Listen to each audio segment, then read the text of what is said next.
Hello everyone, I welcome you all to the online lectures of Basic Electrical Engineering. In the last lecture, we have covered DC machine. जो syllabus में mentioned है DC machine का जो topic है वो हमने पूरी तरह से cover up कर लिया है और last lecture में especially हमने numerical practice किए थे जो motor और generator से related थे and all were very important numericals, right? So in the last lecture we have concluded the DC machine. So today we are going to do a new topic and that topic name is three-phase induction motor. ठीक है, तो that means हम आज से three phase induction motor शुरू कर रहे हैं इस लेक्चर के साथ. थ्री फेज इंडक्शन मोटर है, दैट मींस थ्री फेज को हम पॉलीफेज भी बोलते हैं. ये हम पहले भी देख चुके हैं. पॉलीफेज का मतलब है more than one phases and here since we are using three phases that is why it is called polyphase induction motor, right? So before starting three phase induction motor, first of all let us introduce the three phase induction motor. इसके बारे में थोड़ा सा जान लेते हैं. There are few points which are very important for this three phase induction motor and that are these induction motors are most commonly used. ठीक है, ये जो induction motors हैं ये सबसे ज्यादा यूज होते हैं. most commonly used. most commonly used का यहाँ पर मतलब है कि लगभग 90% या कहें कि 90% से भी ज्यादा जो मोटर्स इंडस्ट्री एप्लीकेशंस में इंडस्ट्रीज में पाए जाते हैं वो थ्री फेस इंडक्शन मोटर ही होते हैं. बिकॉज एक तो थ्री फेस अपने आप में बहुत एडवांटेजियस है as compared to single phase, ये हम देख चुके हैं पहले ही. साथ ही साथ induction motor itself is a very good motor जो जिसके काफी सारे एडवांटेजेस हैं यहाँ पर जो अभी हम डिस्कस करेंगे. जैसे कुछ जो इंडक्शन मोटर के एडवांटेज हैं, one of the advantages low cost. Machine का जो कॉस्ट है वो लो कॉस्ट है as compared to the other motors. अगर दूसरे मोटर के साथ कंपेयर करें, it has simple construction. This is another advantage of induction motor. One of the most advantageous thing of this induction motor is called absence of commutator. Commutator is a part of DC machine. ये हमें बहुत अच्छे से पता है कि commutator DC मशीन में एज ए मैकेनिकल रेक्टिफायर का काम करता है जिसके थ्रू AC टू DC और DC to AC conversion machine के अंदर होता है. लेकिन जो DC मशीन में जो सबसे ज्यादा प्रॉब्लम कम्यूटेटर के साथ पाई जाती है वो मेंटेनेंस प्रॉब्लम होती है. बिकॉज कम्यूटेटर के साथ पूरा करंट का जो लेन देन है ब्रशेस के थ्रू चलता है and because of the sparking in those parts, commutator की वजह से डीसी मशीन में काफी मेंटेनेंस की रिक्वायरमेंट होती है जो कि इंडक्शन मोटर में नहीं होती. इसीलिए जो कम्यूटेटर का जो एब्सेंस है इंडक्शन मोटर्स में वो यहाँ पर एडवांटेज के तौर पर देखा जाता है, जिस वजह से थ्री फेस इंडक्शन मोटर्स को ज्यादातर यूज किया जाता है. Another advantages can be good operating characteristics. Good operating characteristics. ठीक है, गुड ऑपरेटिंग कैरेक्टरिस्टिक्स से हमारा मतलब है यहाँ पर गुड पावर फैक्टर होता है इस मशीन का as compared to the other machines और हाई एफिशिएंसी पाई जाती है. ठीक है, यहाँ पर हमारा जो गुड ऑपरेटिंग एफिशिएंसी है उससे हमारा सिंपल सा यही मतलब है. साथ ही साथ इसका जो स्पीड रेगुलेशन है that is also good as compared to the other machines. Good speed regulation. Regulation से हमें मतलब पता है कि जब हम मशीन को नो लोड से फुल लोड पर लाकर कनेक्ट करते हैं तो मशीन का जो स्पीड लॉस है वो कम से कम होना चाहिए, right? That is basically called the term speed regulation. ठीक है, किसी भी एक इंडक्शन मशीन की जो एफिशिएंसी है वो लगभग 90% तक हो सकती है. ठीक है, an induction motor can have efficiency as high as 90% with power factor approx 0.9 lagging. ठीक है, तो जो पावर फैक्टर है इंडक्शन मोटर का वो 0.9 तक हो सकता है and this induction motor is a constant running machine just like the shunt DC motor. Constant speed machine होती है just like our DC shunt motor, right? And जो फिजिकल साइज है, अगर साइज की बात करें तो फिजिकल साइज में भी दूसरी मशीन से अगर हम कंपेयर करते हैं for the same output rating तो यहाँ जो साइज है वो स्मॉल पाया जाता है as compare to the other machines. ठीक है, तो ये कुछ इंडक्शन मोटर के एडवांटेजेस हैं जिसकी वजह से इंडक्शन मोटर को 90% से भी ज्यादा इंडस्ट्रियल एप्लीकेशंस में यूज किया जाता है. फर्दर अगर बात करें इंडक्शन मोटर की, तो these induction motors are singly excited machine. ठीक है, सिंगली एक्साइटेड मशीन का बेसिकली मीनिंग है कि ये जो इंडक्शन मोटर है वो एक ही सोर्स से एक्साइट किया जाता है। There are not more than one sources available, because जो स्टेटर वाइंडिंग है, स्टेटर वाइंडिंग को फील्ड वाइंडिंग कहते हैं हम। ठीक है, अभी आगे जब हम कंस्ट्रक्शनल पार्ट की बात करेंगे वहां पर हम देखेंगे, तो जो स्टेटर वाइंडिंग है वो स्टेटर वाइंडिंग सप्लाई से कनेक्टेड रहती है। ठीक है, जो कि एक सिंगल सोर्स ऑफ सप्लाई है, AC source, three phase AC source. तो जो एसी सप्लाई है वो स्टेटर वाइंडिंग से कनेक्टेड रहती है, और जो रोटेटिंग पार्ट है इंडक्शन मोटर में, उस रोटेटिंग पार्ट को किसी भी तरह की सप्लाई से कनेक्ट नहीं किया जाता। बट इंडक्शन मोटर के रोटर पार्ट में जो भी करंट फ्लो होता है, that is only because of the induction principal. जो इलेक्ट्रोमैग्नेटिक इंडक्शन है वो यहाँ पर भी काम करता है। जब एक करंट जो स्टेटर वाइंडिंग है, जो फील्ड वाइंडिंग है, जहां से फील्ड प्रोड्यूस होता है, तो उस फील्ड में जब आपका रोटेटिंग ईएमएफ प्रोड्यूस होता है, उस केस में जो रोटर वाइंडिंग्स है, रोटर वाइंडिंग्स के थ्रू करंट फ्लो होता है, जिस कारण से आपके रोटर पे टॉर्क प्रोडक्शन होता है वहां पे। ठीक है, क्योंकि जो इंडक्शन मोटर है वो इंडक्शन प्रिंसिपल पे काम करता है, इसी वजह से इसका जो नाम है रखा गया है वो रखा गया है इंडक्शन मोटर। ठीक है, तो the reason behind the name of this motor of induction motor is because in the rotor windings, in the rotor conductors, current basically induce. ठीक है, क्योंकि वहां पर कोई सोर्स ऑफ सप्लाई नहीं है, तो basically the current is induced in the rotor conductors, that is why this is called induction machine, induction motor. Another name of this motor is asynchronous motor, asynchronous motor. Asynchronous motor मतलब एक motor जो synchronous speed पर rotate नहीं करता हो। Synchronous speed basically होती है ns is equals to 120 f upon p। ये बेसिकली फॉर्मूला है सिंक्रोनस स्पीड का, जिसमें f फ्रीक्वेंसी है, नंबर ऑफ पोल्स p है, यानी कि एक फिक्स्ड नंबर ऑफ पोल की मशीन के लिए आप एक फिक्स्ड स्पीड को कैलकुलेट कर सकते हैं। But in case of induction motor, it never runs on the synchronous speed. The reason we will explain later on. So that is why this motor is also known as asynchronous motor.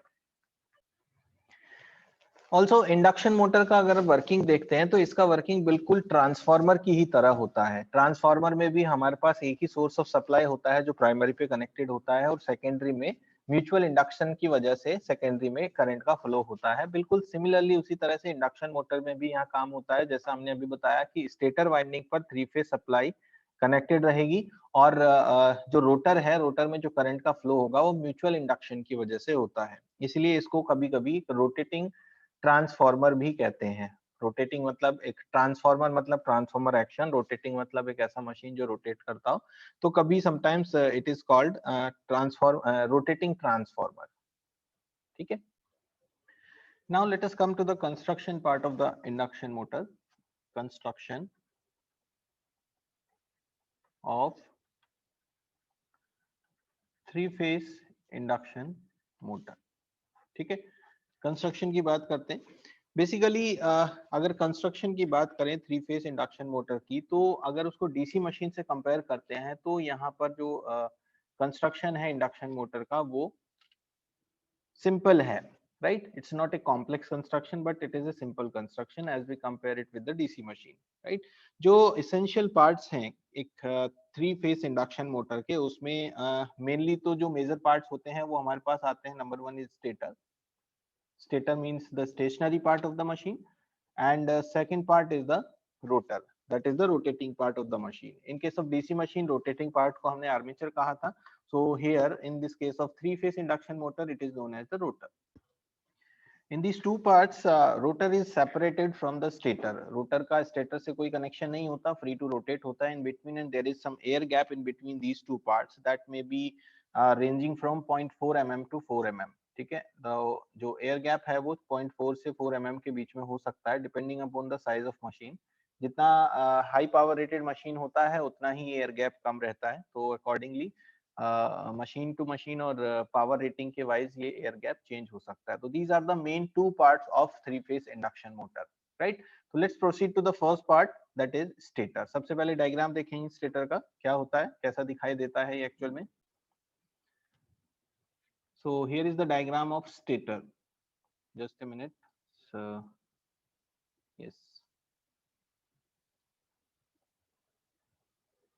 This is the diagram of stator. जैसा कि आप देख पा रहे हैं ये outer structure है किसी भी मशीन का जो दिखाई देता है हमें बाहर से।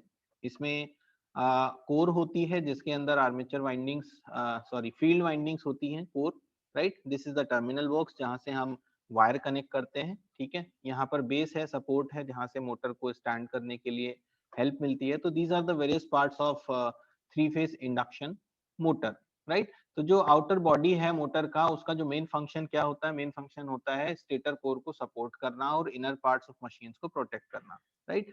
और जो स्मॉलर मशीन्स हैं, जो स्मॉल रेटिंग मशीन्स है, छोटे साइज की मशीन है, उनका जो आउटर फ्रेम है वो कास्टेड होता है, लेकिन जो लार्ज मशीन्स हैं उनका आउटर फ्रेम फैब्रिकेट करके बनाया जाता है, राइट। इसमें जो डिफरेंट डिफरेंट पार्ट्स हैं, सबसे पहले अगर स्टेटर कोर की बात करें तो स्टेटर कोर बेसिकली बिल्डअप होता है हाई ग्रेड सिलिकॉन स्टील से, राइट। सिलिकॉन स्टील हम क्यों यूज करते हैं? एज वी ऑलरेडी नो कि सिलिकॉन स्टील को हम लॉसेस को रिड्यूस करने के लिए बेसिकली यूज करते हैं, राइट। इसका जो मेन फंक्शन है वो अल्टरनेटिंग मैग्नेटिक फील्ड्स को कैरी करना होता है, जिसमें एडी करंट और हिस्टैरिसीस लॉसेस प्रोड्यूस होते हैं, राइट। दैट इज व्हाई हम इसका सिलिकॉन स्टील को यहाँ पर यूज कर रहे हैं। एंड जो स्टैंपिंग्स हैं, stampings basically are fixed on the stator frame, right. तो जो स्टैंपिंग्स हैं वो आपस में एक दूसरे से इंसुलेटेड होती हैं, और बेसिकली स्टैंपिंग का जो साइज है that is also varies in between 0.3 mm to 0.5 mm। That means कि जो सिलिकॉन स्टील यूज किया गया है वो हिस्टैरिसीस लॉसेस को रिड्यूस करने के लिए किया गया है, और साथ ही साथ जो स्टैंपिंग्स हैं that is basically used for the two reduce the eddy current losses, right. Inner side में स्लॉट्स होते हैं, जो स्टैंपिंग्स हैं उसमें इनर साइड में जो स्लॉट्स होते हैं, स्लॉट्स के अंदर कंडक्टर होते हैं, उन कंडक्टर्स में ही हम वाइंडिंग्स को प्लेस करते हैं। If we see the diagram of inner side, so how it will look like, the inner side diagram is looks like this। yes, here it is। यहाँ पर आप देख सकते हैं जो इनर साइड का डायग्राम है, this is the stator stamping, these are the tooths and these are the slots, right. Slots के अंदर ही वाइंडिंग्स को प्लेस किया जाता है कोर के अंदर, ठीक है। तो ये आउटर स्ट्रक्चर का बेसिक इंट्रोडक्शन है। आउटर स्ट्रक्चर क्या होता है, किस मटेरियल से बनाया जाता है और उसका क्या क्या यूजेस है, these are the things we are discussing in this particular topic. Now बात करते हैं स्टेटर वाइंडिंग्स की। स्टेटर वाइंडिंग्स जो स्टेटर कोर के अंदर की तरफ को जो स्लॉट्स हैं उनके अंदर प्लेस्ड होती हैं, और थ्री फेज सप्लाई से वो आपस में कनेक्टेड होंगी। तो क्योंकि थ्री फेज मोटर है तो थ्री फेज मोटर से सप्लाई से कनेक्ट किया जाएगा। And since we have three phases, so we will have 6 terminals of the winding. हर एक फेज के 2 टर्मिनल्स होंगे जिनको कनेक्ट किया जाता है टर्मिनल बॉक्स में। मशीन के जो बाहर की तरफ को हमें दिखाई दे रहा है टर्मिनल बॉक्स, वहां पर ये 6 के 6 टर्मिनल्स हमें मिलते हैं, राइट। जो स्टेटर है मोटर का that is with definite number of poles. There are some pair of poles like 2 poles, 4 poles or 6 poles depending upon the speed of motor। Speed कितनी है उसके हिसाब से नंबर ऑफ पोल्स को design किया जाता है, लगाया जाता है कि हमें कितना स्पीड चाहिए। Because as we have seen कि जो सिंक्रोनस मोटर है उसका जो स्पीड होता है वो होता है 120 f upon p, where we have p number of poles and f is the frequency। Since in India frequency is fixed, it's like nearly equals to 50 hertz, so 120 into 50, if we say this is 6000, and if we change the number of poles, like if we have 4 number poles, then we get the speed is 1500 rpm. Similarly, if we get 6 number of poles, we'll get 1000 rpm। So you are increasing the number of poles, the speed is being decreased, right. तो number of poles के ऊपर motor का जो speed है वो depend करता है, क्योंकि ये मोटर जो है वो सिंक्रोनस स्पीड पर रोटेट नहीं करता, but it runs slightly less than the synchronous speed. So we can say कि अगर नंबर ऑफ पोल्स यहाँ पर चेंज हो रहा है तो इंडक्शन मोटर का स्पीड भी चेंज होगा। And the stator winding may be connected in star और इन डेल्टा, राइट। क्योंकि थ्री फेज की बात कर रहे हैं तो थ्री फेज में स्टार और डेल्टा का जरूर यहाँ पर जिक्र करेंगे हम, क्योंकि थ्री फेज है तो definitely there are 2 primarily connections of a three phase, star connection and delta connection. So in any of these 2 connections star connected, star stator में जो वाइंडिंग्स है वो कनेक्टेड होगी। Now coming to the rotor part of the three phase induction motor.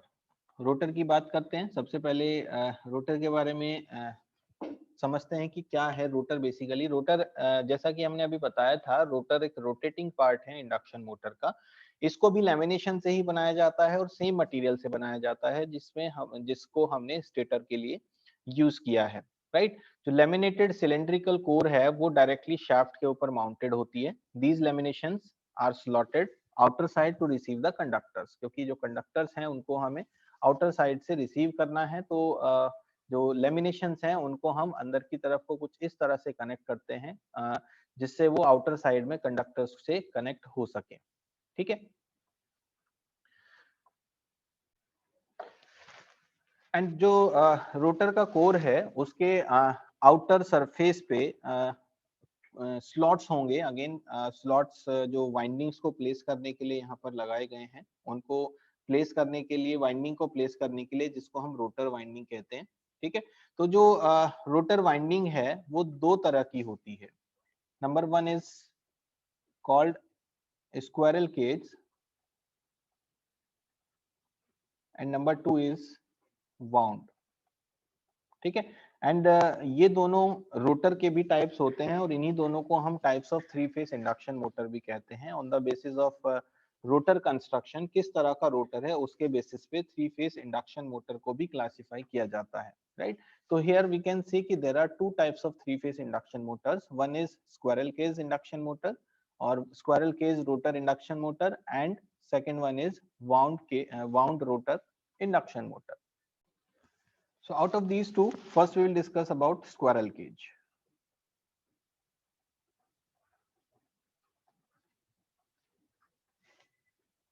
ठीक है, squirrel cage rotor. तो squirrel cage rotor का सबसे पहले हम डायग्राम देखेंगे कि इसका डायग्राम किस तरह का दिखाई देता है, इसका स्ट्रक्चर कैसा है। Here is the picture of squirrel cage rotor. Squirrel cage इसका बेसिकली नाम इसलिए रखा गया है क्योंकि ये एक केज टाइप का है और स्क्वायरल ये जो स्ट्रक्चर है इसका, this is basically look like the squirrel cage, that is why इसका जो नाम है वो स्क्वायरल केज रोटर के नाम से जाना जाता है, ठीक है। तो स्क्वायरल केज रोटर भी एक लेमिनेटेड सिलेंड्रिकल कोर से बनाई जाती है और इसमें जो सर्कुलर स्लॉट्स हैं आउटर पेरिफेरी पे वो सेमी एनक्लोज्ड होते हैं। सेमी एनक्लोज्ड मतलब पार्शियली क्लोज्ड और पार्शियली ओपन, राइट। तो आउटर स्ट्रक्चर पर सेमी एनक्लोज्ड स्लॉट्स हैं जिसमें हर एक स्लॉट में एक बार होता है, कंडक्टर होता है एल्यूमिनियम और कॉपर का, और हर एक रोटर के एंड पे कंडक्टर को शॉर्ट सर्किट किया जाता है एंड रिंग से। एंड रिंग्स डायग्राम में भी हम देख पा रहे हैं, these are the end rings here, right. तो इन कंडक्टर्स को वन साइड से एंड रिंग से शॉर्ट कर दिया जाता है और पार्शियली सेमी इनक्लोज्ड जो स्ट्रक्चर है इस रोटर का वो इस तरह का दिखाई देता है, जिसमें जो रोटर बार हैं these are slightly skewed rotor bar. Skewed मतलब एकदम पैरेलल में नहीं होते एक दूसरे के, और थोड़ा सा स्क्यूड होते हैं, थोड़ा सा घूमे हुए होते हैं। जैसे हम किसी चीज को पकड़ के अगर दोनों हाथों को अपोजिट साइड में घुमाएं और किसी चीज को मोड़ दें अपोजिट साइड में, तो कुछ इस तरह का एक स्ट्रक्चर दिखाई देता है। इसके भी अपने खुद के एक एडवांटेजेस है, वो हम अभी जस्ट डिस्कस करेंगे कि what are the advantages of this skewed type structure.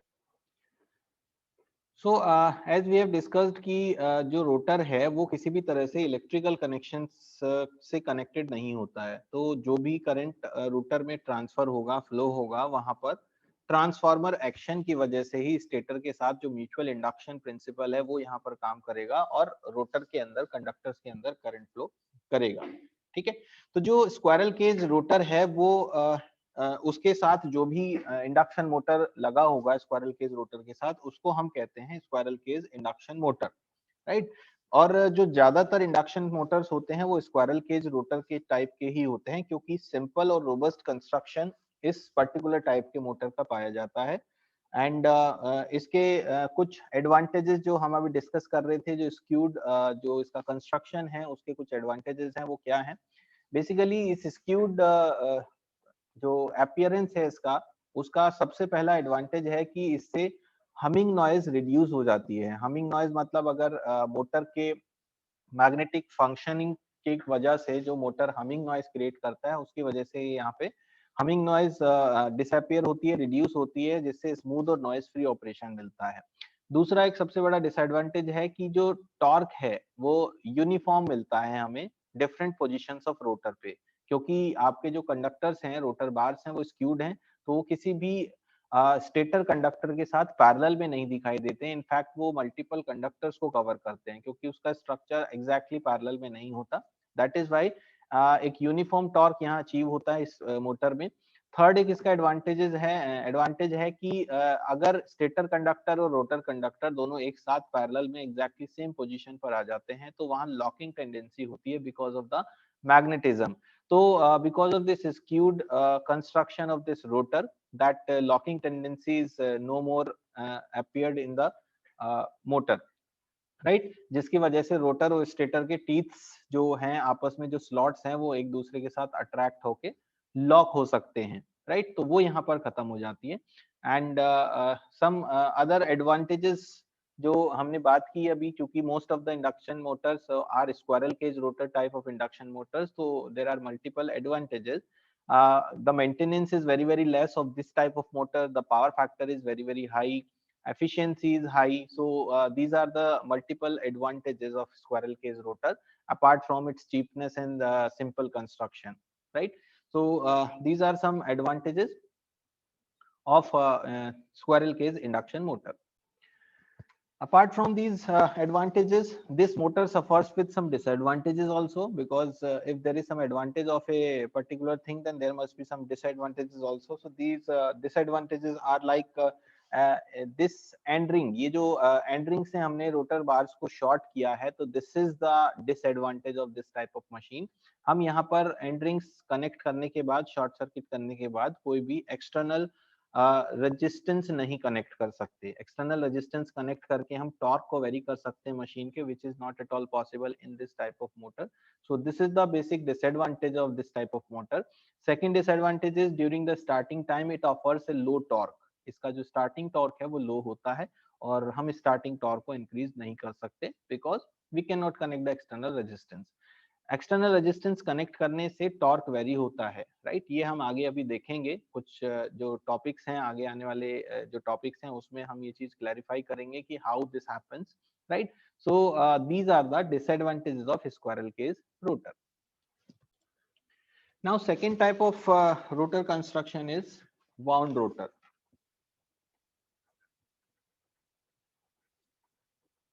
ठीक है, तो जिस इंडक्शन मोटर में वाउंड रोटर होगा उसको वाउंड रोटर इंडक्शन मोटर भी कहते हैं, और also it is known as slip ring induction motor.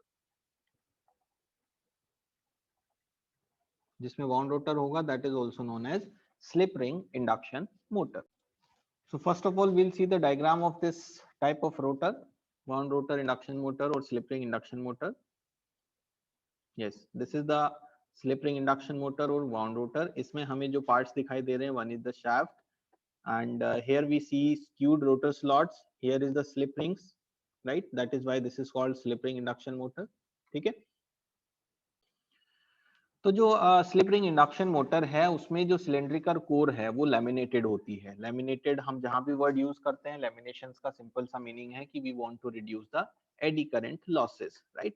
So here also the cylindrical core which is attached to this rotor is also laminated, and the outer periphery of the rotor has semi closed slots. Semi closed slots मतलब partially open partially closed slots होते हैं जिसके अंदर three phase insulated winding होती है. The rotor windings are usually connected in the star. ठीक है, rotor windings का जो कनेक्शन है वो स्टार कनेक्शन में लगाया जाता है. और जो स्लिप रिंग्स है वो शाफ्ट पे माउंटेड है with the brushes resting on them. उसके ऊपर ब्रशेस लगे हैं, ब्रशेस की हेल्प से हम करंट को आगे पास ऑन करते हैं. ये चीज हमें पता है कि जहां भी हम ब्रशेस को लगाते हैं वहां पर ये काम करते हैं, राइट? और जो ब्रशेस हैं यहाँ पर, उन ब्रशेस का एक दूसरा काम भी यहाँ पर है जिससे कि हम वेरिएबल रेजिस्टेंसेस को उन ब्रशेस के साथ कनेक्ट कर सकते हैं. रेजिस्टेंस का यूज यहाँ पर टॉर्क को वेरी करने का है. हम रेजिस्टेंस को वेरी करके टॉर्क को यहाँ पर चेंज कर सकते हैं मशीन के साथ, राइट? तो जो मेजर जो फंक्शन है स्लिप रिंग्स का और ब्रशेस का वो एक्सटर्नल रेजिस्टेंस को सर्किट में कनेक्ट करने का है, रोटर सर्किट में कनेक्ट करने का है, जिससे कि जो स्टार्टिंग टॉर्क है वो इंक्रीज हो जाता है, राइट? आगे जब हम इक्वेशंस करेंगे, मैथमेटिकल इक्वेशंस, तो वहां से हमें ये चीज क्लियर होगी कि how with the help of resistance the torque can change. So here if we are able to connect the external resistance with the rotor circuit, we are able to increase the starting torque, which was the disadvantage of the first one motor, that was squirrel case. So जो वहां पर disadvantage था वो यहाँ पर दूर हम कर सकते हैं by simply connecting a resistance with the end rings, right? End ring के साथ उसको connect कर सकते हैं, and with the increase in starting torque we can also decrease the starting current, because machine which takes the current during the starting time, which is also reduced, right? Second thing, to connect the external resistance with the motor, we can control the speed of motor. Motor की जो speed है उसको भी through that resistance, variable resistance, हम control कर सकते हैं, which is not possible in the first case, right? So these are the major two advantages of this slip ring induction motor, which enables us to increase the starting torque and to control the speed with the help of the variable resistors. This winding diagram will give us more clarity about this concept. Just a minute, this diagram is coming. Yes, here it is. What we see in this diagram, we see the stator winding as well as the rotor winding. Here these are the three lines are connected, that is three phase supply. This is the stator winding seen in the delta connected circuit, right? And in between this delta we see the rotor winding. This is the wound rotor, and here we see the rotor winding also connected in delta. So with this delta connected winding, here we see the slip rings are connected and brushes are connected. So with these brushes, an external resistance is connected here. This is the variable resistance. We can change the values of this resistance, right? Which is helpful to change the starting torque of the machine, right? तो इस तरह से wound rotor का connection diagram हम दिखा सकते हैं। चाहे तो हम इसको सेपरेटली सिर्फ रोटर साइड का डायग्राम हम शो कर सकते हैं। यहाँ से इस वाइंडिंग को बाहर निकाल के इस पर्टिकुलर डेल्टा को हटा देते हैं, तो this will become the rotor circuit only, right? Whether we show this in the form of delta or in the form of star, दोनों तरह से हम यहाँ पर इसको शो कर सकते हैं। So जो एक्सटर्नल रजिस्टर्स हैं उनका जो यूज है, हमने अभी देखा जो एडवांटेजेस हैं इन एक्सटर्नल रेजिस्टेंस के, वो ड्यूरिंग द स्टार्टिंग टाइम है, क्योंकि हमें स्टार्टिंग टॉर्क को इंक्रीज करना है मशीन के। एक बार जब मोटर इनकी रन करने लगती है, नॉर्मल स्पीड पर अटेन कर लेती है, तब हमें इन एक्सटर्नल रेजिस्टेंस को रिमूव भी करना है। तो how can we remove these external resistances? So that has to be done by using some switches. यहाँ पर कुछ स्विचेस कनेक्टेड होते हैं जो स्लिप रिंग के साथ ब्रशेस को कनेक्टेड करते हैं, और जैसे ही आपका मोटर नॉर्मल रनिंग स्पीड में आ जाता है, ये सारे brushes with the help of some kind of switches short कर दिए जाते हैं, राइट? जैसे ये शॉर्ट होंगे, शॉर्ट होते ही जो एक्सटर्नल रेजिस्टेंसेस हैं वो शॉर्ट हो जाएंगे और नेट जो रेजिस्टेंस होगा वो 0 हो जाएगा। साथ ही साथ यहाँ पर जो शॉर्ट सर्किट होगा, that will look like the previous case. यहाँ पर जो शॉर्ट सर्किट था एंड रिंग्स की तरह से, राइट? बिल्कुल उसी तरह का केस बनेगा, और आपका जो मशीन है वो जितना भी देर रन करेगा, that will run just like the squirrel cage rotor, right? तो वाउंड रोटर में ये एक एडिशनल फीचर है कि स्टार्टिंग के टाइम पर with the help of these resistances हम स्टार्टिंग टॉर्क को इंक्रीज कर सकते हैं, और जैसे ही मोटर हमारी नॉर्मल रनिंग स्पीड में आ जाती है, तो इन रेजिस्टेंस को रिमूव करने के लिए हम with the help of some switches इन ब्रशेस को शॉर्ट करते हैं। शॉर्ट करते ही हमारा जो कंडीशन है वो बिल्कुल इसकी तरह से बन जाता है जो हमारे स्क्वायरल केज रोटर में होता है, right? So that is why जहां पर हमें स्टार्टिंग टॉर्क हाई चाहिए, वहां पर हम वाउंड रोटर का यूज करेंगे with the help of these resistances. जहां पर हमें बहुत ज्यादा हाई स्टार्टिंग टॉर्क की जरूरत नहीं है, तो this squirrel cage induction motor is advantageous to use in that case, ठीक है? सो वाउंड रोटर के जो मेजर एडवांटेजेस होंगे वो यही होंगे। पहला तो हम स्टार्टिंग टॉर्क को ऑब्टेन कर सकते हैं, high starting torque as compare to the squirrel cage. दूसरा, controlling of the speed is possible with the help of external resistance. If you want to control the speed of the motor, we can again enable the external resistances connected with the circuit. उनकी help से हम speed को भी control कर सकते हैं, which is not at all possible in case of squirrel cage. These are the advantages of face wound rotor. So that is the brief introduction of the construction of this three-phase induction motor. What we have learned in this video, we have learned about the introduction part of three-phase induction motor, why we use three-phase induction motors, and how many types of the induction motors are there, why we call it this motor as induction motor, or why we call it as asynchronous motor. ये चीज हमने यहाँ पर देखी.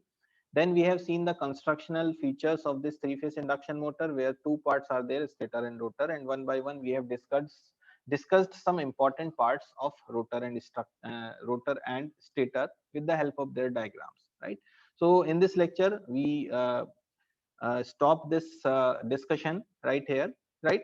In the next video we will come with the next topic on the three-phase induction motor, right? So till then we have to learn these basics about the constructional features of three-phase induction motor. Okay, so thank you so much for watching this video. Thank you.